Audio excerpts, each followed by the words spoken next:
Hello and welcome back to Hallowtide, a Halloween show. And today we are going to discuss a few creepy topics. But before we do, remember to like, comment, subscribe, and check out other podcasts on this channel, including the Movie Pope, where we review movies and we interview filmmakers and actors. But today we are going to dive into haunted items in haunted places. And with me today is Chris Stonnell of Post-Mortem Players, and he was a guest recently when we interviewed about his theater company. Chris, how you doing today, my man? I'm doing great. Can't complain. So, I know last time we spoke, you said that you're getting ready for your Halloween show. Was it Catch the Butcher? How's that going so far? It's going great. We just getting ready to start dress rehearsals and open on the 26th. And that runs until the 28th or the 29th? So Sunday the 29th. So for those who don't want to come to a night performance, we do have a Sunday matinee on the 29th. Excellent, and I'll put that down in the description below, just so people can check that out. You can also check out Christmas Spirits, which is going to be coming out in December, which is going to be pretty good fun. I actually might check it out myself, just because I can never quite get rid of the Halloween mentality. So it's a good way to get my Halloween fix, even amid the holly jolliness of Christmas. Right. But today I wanted to talk about Halloween haunted items first of all, and the reason why is because you see all these paranormal TV shows going on about, well, such and such a person found this item on eBay and they bought it, and when they got it, all sorts of crazy things happened to them. Have you had any personal experience, or do you know anybody who's kind of possessed an item that might be a bit scary or a bit spooky? Well, running a horror theater company, I've had to scour those dark corners of eBay looking for different props and things. So last year for our inaugural Christmas Spirits, we did a ghost story called "How Fear Departed the Long Gallery," and the ghosts in that one are two twins. It's very much a kind of a nod to the Richard III and the two princes in the tower, but it's two toddler boys who were murdered by their uncle, who was looking to kind of usurp and take control. And so for that, rather than trying to find two twin actors, it was easier to go find some sort of some dolls. And so I wanted to find two dolls that could kind of stand in for the twins, and I'd rigged this whole Pepper's ghost effect to have them kind of appear in the gallery as at the culmination of the story. And so kind of scouring eBay, trying to find dolls that were big enough that could pass for toddlers, and that were in my price range were difficult, but I was able to find a couple. And ironically, both of them were they're really old. I don't can't determine from the description, if they were as old as they purported them to be, but they were really old dolls that had seen better days. So they definitely looked creepy as all get out. But a couple of them had, they kind of mentioned in the description of them being haunted dolls or something like that. So that's the closest I guess I've had to owning something. So far nothing really has happened in my house since they have moved in. They had, we used them in the show. The show all went great. Maybe they were just in their element and were getting to be used to be something haunted in the show. Now they reside in what I call my horror room. So nothing too crazy has happened, but those are the two, probably the closest thing I would have to owning a real haunted item. Now, have you ever had any, I guess, inclination to try to, find and own allegedly haunted items, or is there a part of you that kind of says, maybe you shouldn't have that there because you don't want to end up, at the foot of your bed at 3 o'clock in the morning? And there's always the temptation, because I do like it's sort of the idea of just being able to have, dinner conversations, say, oh, by the way, I've got this haunted item upstairs. Right. There's always a temptation there, but so far, the the price seems to go up when they can tack on that's a haunted item. Right. So there hasn't been that nice marriage of an item I would like to display in my house that also is classified as a haunted item, mainly just as a conversation piece. I mean, I guess when you mentioned that, it reminded me. I guess the other closest haunted item. It wasn't an item that I bought haunted. It's an item that I think somehow acquired being haunted. Right.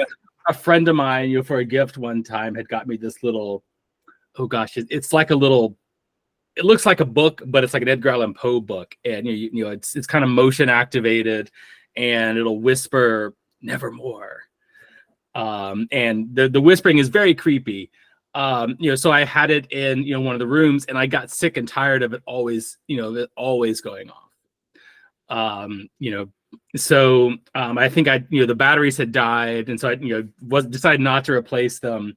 And it's in this bedroom that we don't really use. And it's like 3 a.m. one night. I'm some reason up really late watching TV. Then all of a sudden, from that other room where no one has been, I start hearing. I keep thinking I hear someone whispering, and what's going on? And it's that thing saying "Nevermore" over and over again. When I knew the batteries should have been dead, and even if they weren't dead, there was no one in that room to set off this motion detector. So, oh my God. So did that happen only once, or what? I mean, I seem to recall at least at the moment where it was late at night and nothing was going on, kind of the witching hour time, and and then that thing starts talking from the other room. I have theories that my house may be haunted, but and that's like, well, maybe that's the ghost in our house trying to speak to me. Now that's another thing I want to talk about, because because the area that I lived in at the time, I remember there was a huge church on a hill, and I remember my mother telling me, this place used to be a cemetery before they took out all the bodies, and they built all these houses in the neighborhood. So growing up, I would always hear these noises in the attic, and I would just get so creeped out. I would just run to my mother's bedroom and just hide under the sheets. Have you ever had any experiences like that as a kid? Did you ever live in an area that used to be like a cemetery or an allegedly haunted spot, anything like that? I mean, I've working in the arts for as long as I have, any good theater is haunted. So there's been plenty of times where I've been in venues that are supposedly haunted. And a lot of times for my job after hours. There was a theater I was in at one point, by myself. I think I was bringing over some paint we were donating or something like that. I can't remember exactly why I was there, but no one else was in there at the time. And then while I'm downstairs, I hear movement and footsteps upstairs, and we heard the sound of water running and things like that from one of the upstairs bathrooms where no one should have been there. Right. So I quickly deposited whatever I was depositing and kind of got the heck out of there. You didn't go to investigate to see if someone had been staying behind with you? I decided since I was by myself, I decided maybe it was best not to investigate. I'd seen one too many horror movies. That's I've learned from those, unlike the teenagers in those movies, not to investigate the sound when you're all alone in a spooky place. But whether it was a ghost or a raccoon or a squatter, I don't know, but I didn't find out. But it was enough to scare me and get me out of there quickly. I mean, did you tell anybody else about this, or did you keep it to yourself? Well, the theater was known to have, at that time, have other people had experiences. So when people were sitting around, at a cast party or something talking about experiences, I would bring that. That would be my story. I could submit to the group. And how long ago was this, by the way?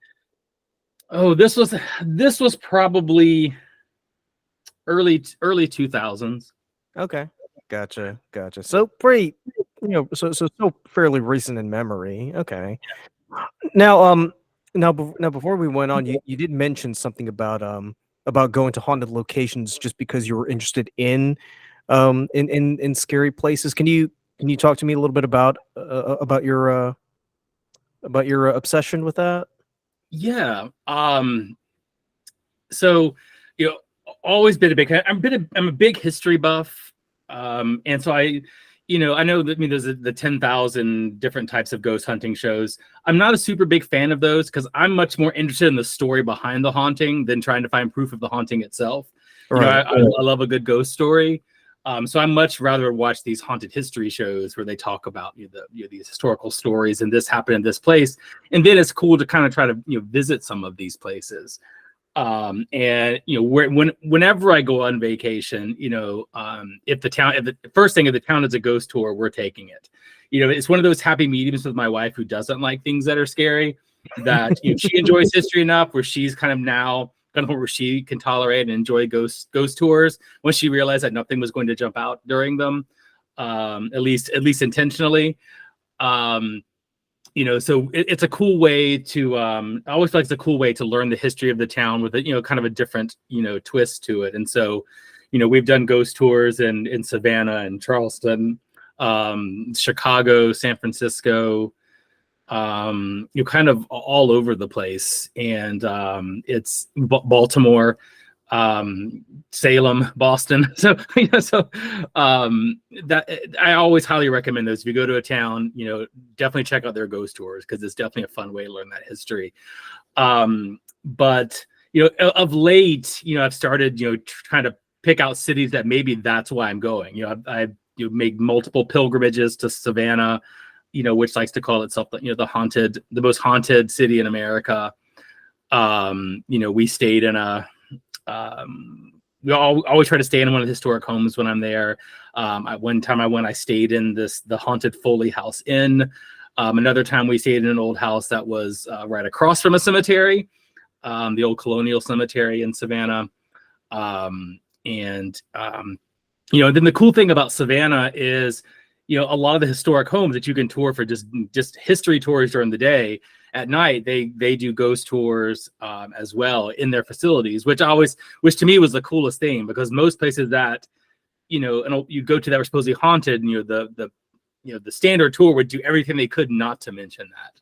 They didn't want that attached to their building. Where in Savannah, it's like, yeah, come on, this place is haunted. We've got Civil War ghosts, you got Revolutionary War ghosts. There was a murder in this house. They're very happy to talk about those things and invite people in. And so we did a late night ghost tour at the Sorrel Weed House. And then I was there not too long ago and did a kind of a overnight ghost hunt. It was my first one of those in the old Moon River Brewing Company, right, which years before had been the Savannah Hotel. And so lots of travelers coming in and out of there. There was a famous murder that took place right on the main staircase in the building. It was shut down kind of right, I think, in like the 1860s, because obviously no one was traveling to Savannah for business in the 1860s. Oh, yeah. So they shut down the hotel. And then I think the building sat vacant for many, many years before they turned it into what's now the Moon River Brewing Company and restaurant. But they said the upstairs floors, really hadn't been touched since it was the hotel. So that, there's no HVAC upstairs, there's no electricity upstairs. And it looks much like it would have looked in the 1800s, which is really cool, because you can't say that for a lot of places. So it really made a really interesting ghost hunt. And that was my first one, so we used the EVP meters and the all kinds of all the equipment that everyone who watches Ghost Hunters will probably know much better than I do. And of course, like you mentioned about volunteering to, have a haunted item, we were down in the basement and they were volunteering for someone to come do this special kind of test where I was, behind a curtain and had to put on, basically all sound was blocked off except what was coming through this one device, and they would, from the other side of the curtain, would ask questions. And, I wouldn't be able to hear what their questions were. I would just, if I heard a voice coming through the spirit box, I would, mention what that was. And of course, I volunteered immediately to be the person that went behind the curtain in this super haunted building in complete darkness, to listen to what voices came out. And evidently, there were a couple times where my answer corresponded with the question they asked. So that was really cool. So that's a little bit what I've done recently. I guess another really famous story was we took a trip out west, I guess around 2017.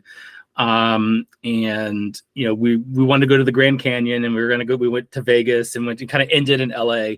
But while we were in Arizona, I had found this literal ghost town. That was I think it was an old silver mining or copper mining town called Jerome, Arizona. And, it kind of had become this ghost town. And then in the last several decades, it's kind of become more of like an artsy community. But so this kind of built into the side of the hill. And at the very top of the hill sits the Jerome Grand Hotel, which, I mean, just looking at it, it is very intimidating and imposing and casts this spooky, whatever over the entire town it overlooks. And previous to being a hotel, it had been, a hospital. So obviously, lots of deaths occurred in the building, and the hotel really bought into its haunted, kind of haunted reputation. And then they would do ghost tours in the facility. There's a guest book you could sign, and if they also had questions if you had any experiences, you could list them down.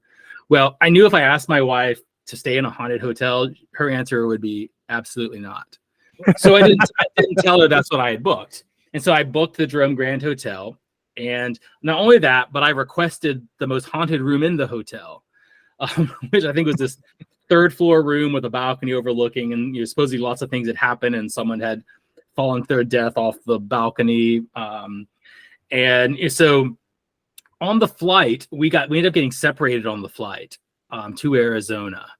And when we landed at the airport, I could see my wife had a look of anger, and I was like, okay, what's going on? And she said, yeah, by the way, when I was on the flight, the guy I ended up sitting next to, he asked me where I was staying, and I told him. He goes, oh, you're staying in that old haunted town, in the haunted hotel. And I was like, yeah.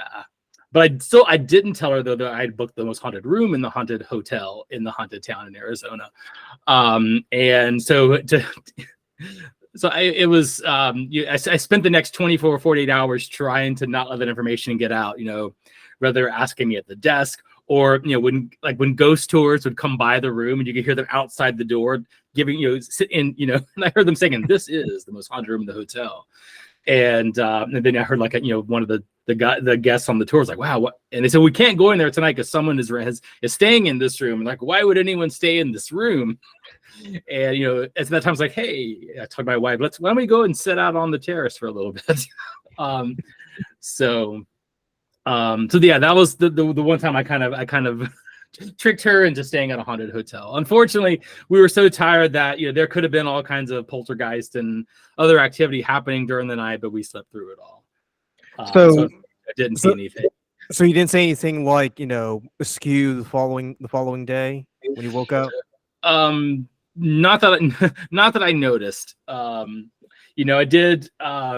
I think I tried everything I could. I think I sat out late at night and watched the Fulci movie, The Beyond, out on the terrace. To try to get some ghosts going, but other than this being a really, really awesome hotel with an amazing view, you can see Sedona in the distance.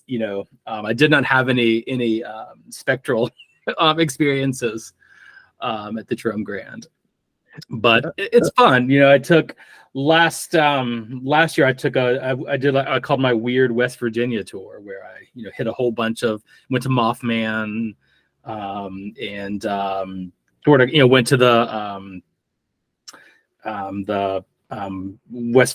Trans-Allegheny Lunatic Asylum, which is one of the last remaining Kirkbride buildings. It's extremely spooky. And then did the prison up in the kind of the northern part of the state, which looks like this castle. And so that was fun. My wife was out of town, so I took my little trip up there and did that. But it was fun. I scheduled my entire trip to hit all of the haunted locations in the state, and that was a lot of fun. So what was it like going to that West Allegheny prison? So I mean, both of them are just really imposing, and it actually to kind of put a podcast plug. A lot of these locations I found out from listening to podcasts, and I started noticing that there were a lot of places in West Virginia. So I said, it's not that long of a drive. Maybe I should go check it out. And hopefully maybe someone will listen to this and say, I'd like to go tour some of these places. They were really creepy, because the prison mean, the prison, I said, just looks like this fortress. It's like you're going into, Castle Grayskull or something. And it just, once again, another just imposing, building. And you're just thinking of the quality of life experience inside there had to be just horrific. They talked about just how cold it got in the winters and how sweltering hot it got in there in the summers. And it was, and to just kind of think, and then you're going into some of these places that where supposedly where the hauntings take place. I mean, the amount of murders that took place in there it was one of the worst prisons in the country for many, many years. It was, you could feel the heaviness when you went in there. And then the Trans-Allegheny Lunatic Asylum, again, it's this massive structure. And most of the Kirkbrides, a lot of them have been torn down, or they've torn down the wings and they've just left the center building. This one is pretty much, other than like one section that collapsed, it's pretty much what it looked like years and years ago. And it's just really, really impressive and really creepy. And I was glad that I toured it during the daytime. But again, that just thinking of what people who stayed there had to go through, that was one of the places where they did lots of the transorbital lobotomies back in the day. Yeah, that's right. Because because they're conducting all these horrific experiments like electroshock therapy and lobotomies over there. Mm-hmm. Yeah, and we went in a lot of the rooms where that took place. A lot of the the course, so it's it's a place I'd highly recommend touring. A lot of times people don't think about West Virginia as a tourist destination, but for this stuff, I mean, you can. I said you can go to Mothman, you can go to the prison. One little thing about the prison, talking about not even so much the prison itself, but probably about maybe a couple miles away from the prison is where the cemetery is. Where all the people either who were executed in the prison or who died in the prison and then their families didn't claim their bodies. There's a cemetery, off a little ways. Basically, it's just a little ways away from the cemetery itself. You kind of park, and then you have to almost like cross this stream to get into it. There's no way to get to the cemetery without crossing a stream. And it's pretty mountainous in West Virginia also, so there's almost like this sort of Carpathian Mountains vibe to it. It is, and the way the cemetery is, rather than tombstone treated, there are these little almost like license plates, just with the prisoner's name and then their birth and death dates. And you're walking through this little field with all these people who are executed for murders. And I don't know if anyone's ever seen the old movie Night of the Hunter with Robert Mitchum, but the serial killer who his character in that movie is based on is buried in that cemetery. And it's just an unbelievable feeling to be in there.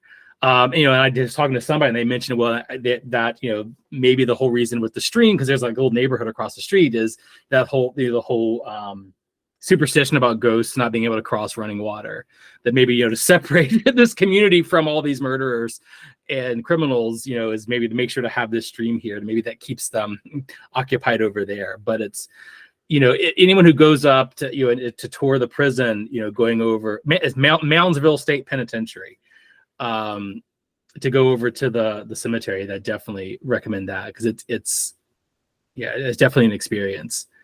So now, have you gone to any haunted sites closer to home, like in the Carolinas or in Virginia or Tennessee? For sure. Anywhere around here that's kind of labeled. I've taken the ghost tour in Charlotte. I've obviously gone to Asheville many times. One Halloween, my college roommates and we sat out and tried to see the Brown Mountain Lights. Let's see what else. We've done gone to sites in Wilmington. There's the great kind of colonial burial ground up in Beaufort, North Carolina, which is another spot highly recommend.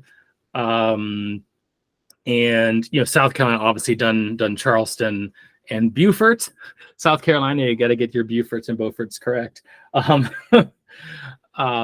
So yeah, I mean, there's lots of good places. I mean, North Carolina has such a rich history when it comes to ghost stories and lore, and that's part of how I got hooked into all this in the first place, was going to my elementary school library, and there was a book on North Carolina ghosts, and I almost memorized all of them.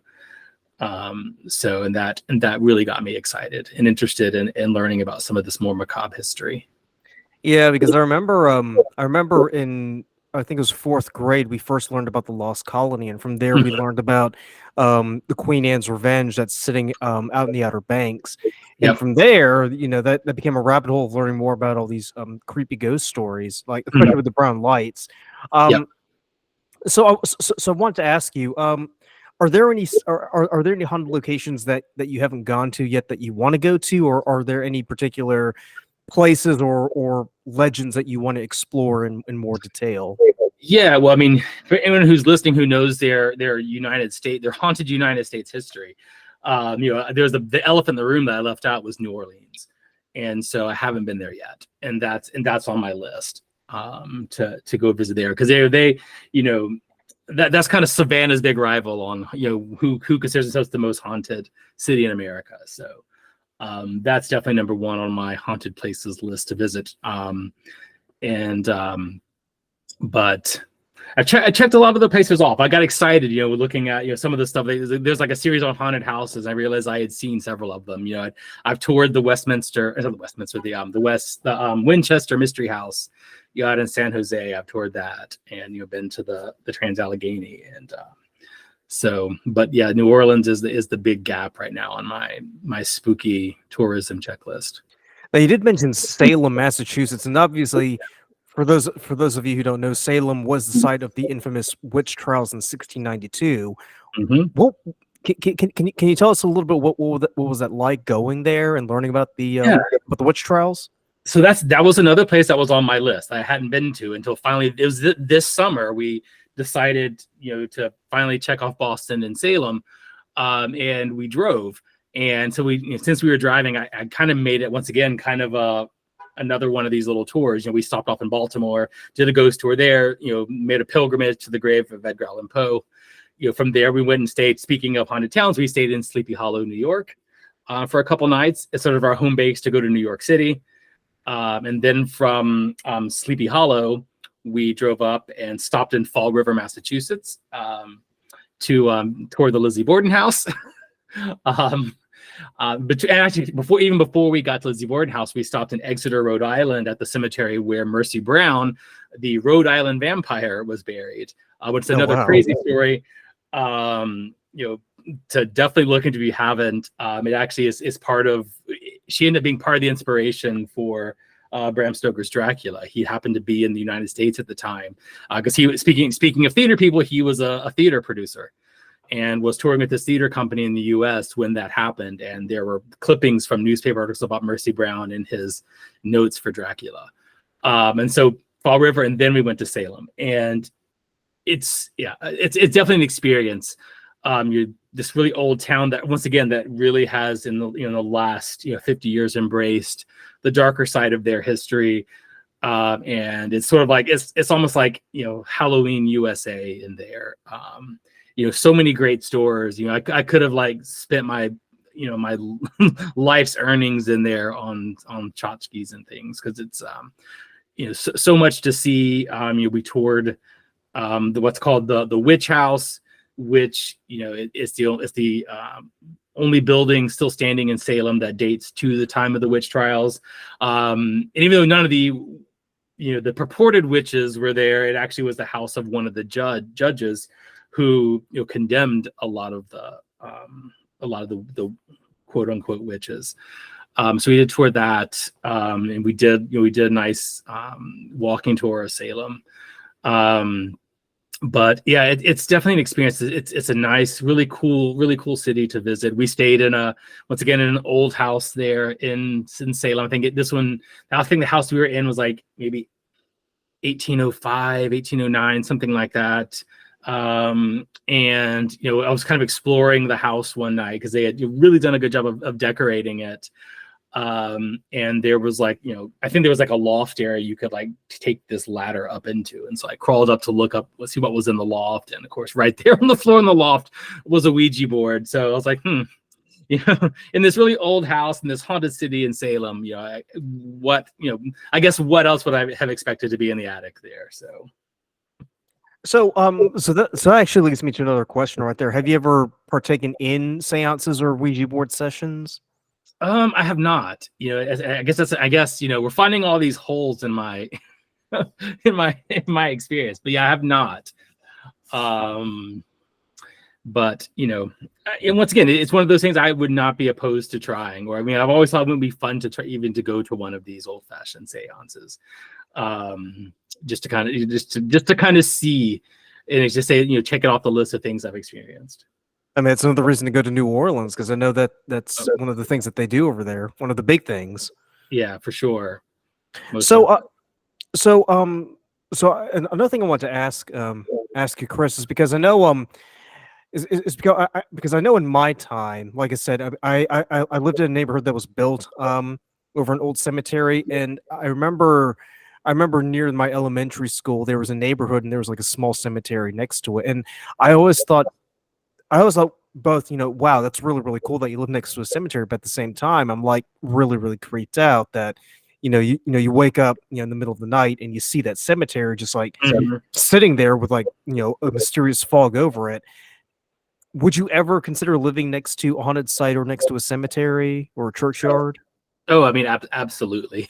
I would. I don't think I could ever convince my wife to do so. So the answer is probably I never will. But I would. Yeah, I would totally be down for that. I would. I would like the house in the opening credits of Scooby-Doo. I would move into that in a moment. I'm always hoping that there'll be some long lost relative I didn't know about who died and left me this like haunted, estate in Great Britain somewhere. I'm losing hope that's going to happen, but one can dream. Right. It's something that you like to think about, on a slow day. So as we're wrapping up, Halloween's just a few days away.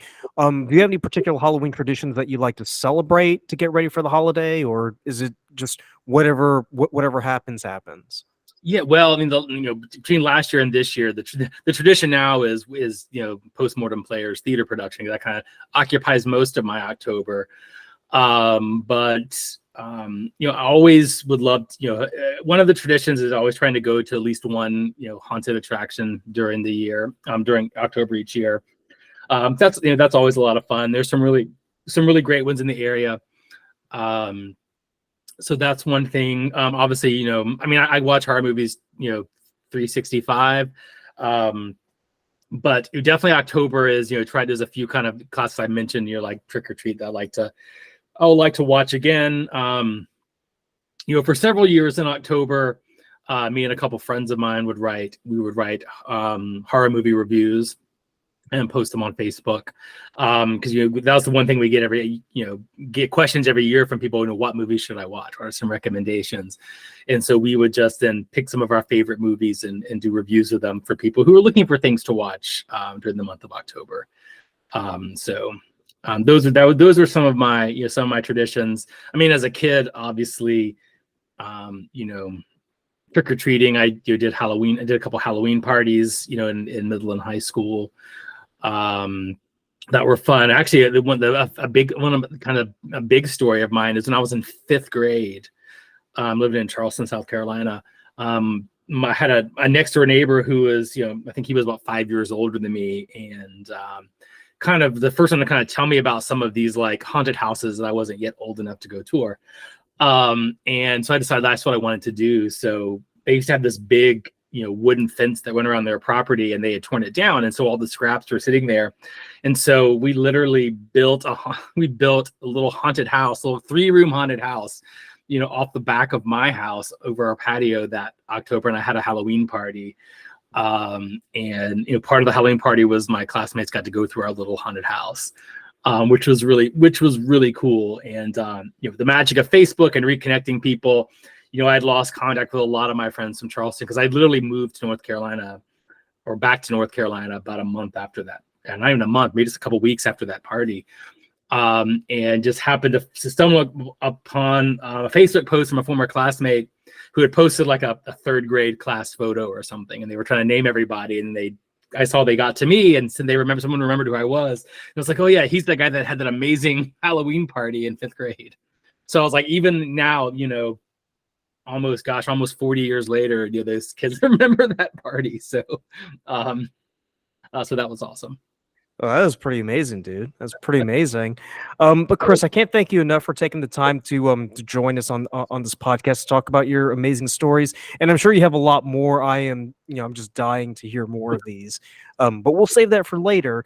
But before we sign off, if people want to reach out to you or learn more about you, where can they do that?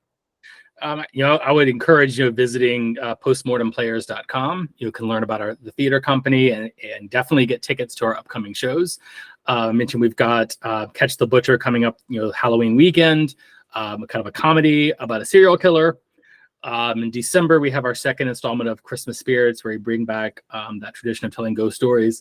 This year, we're doing The Innocents, which is an adaptation of the Turn of the Screw, which, if that still doesn't ring a bell, it's what was adapted into The Haunting of Bly Manor on Netflix. And then in kind of the very end of the spring, early summer in June, we'll be doing another musical. We'll be doing the musical Death Takes a Holiday, which you definitely don't want to miss that. Excellent. Well, that's going to do it for Hallowtide, a Halloween show. Remember to like, comment, subscribe, and let us know what your favorite ghost stories or Halloween traditions are. And as always, thank you so much for watching, and keep it spooky. Bye.